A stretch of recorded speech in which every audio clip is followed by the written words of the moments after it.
So when it comes to the dumbbell Y raise, I want you to set your bench up to 45-degree angles, more or less. I'm happy to help you if you're not sure if your bench is on 45 when you send a form video. I'll be very happy to check. Next, I want you to grab a pair of very light dumbbells. You will not be using a lot of weight when we do this exercise. Something like 5, 7.5, 8, maybe 10 pounds, maybe more, but I'd rather you be conservative at the start and make these look really good and then add weight if and when you need to. Next, I want you to just kind of rest your body into the bench such that, in my opinion, from a comfort standpoint, your chest is just over the top of the bench.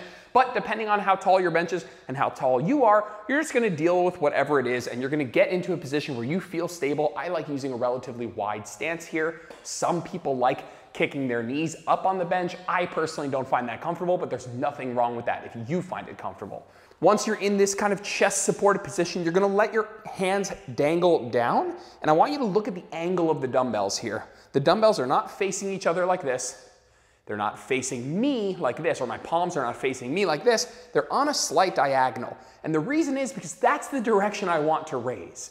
And I'm gonna be raising on a diagonal in the scapular plane, not something you really need to know what it is, but we're not raising to the side, we're not raising to the front, we're raising somewhere in the middle. And so I want the dumbbells lined up and ready to go so that I can raise in this position, keeping my palms down the whole time until my arms get in line with my body right here.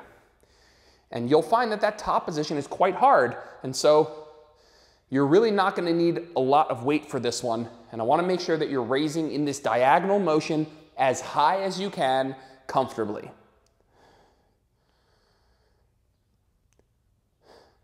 Now, there are going to be some of you guys who find this exercise difficult with 5 pounds, maybe even too difficult. So if you have something like smaller plates, these are 2.5 pound plates, you're very welcome to use those. Just put your hands in the holes here and do the same exercise like this until it's challenging and it hurts and all that good stuff.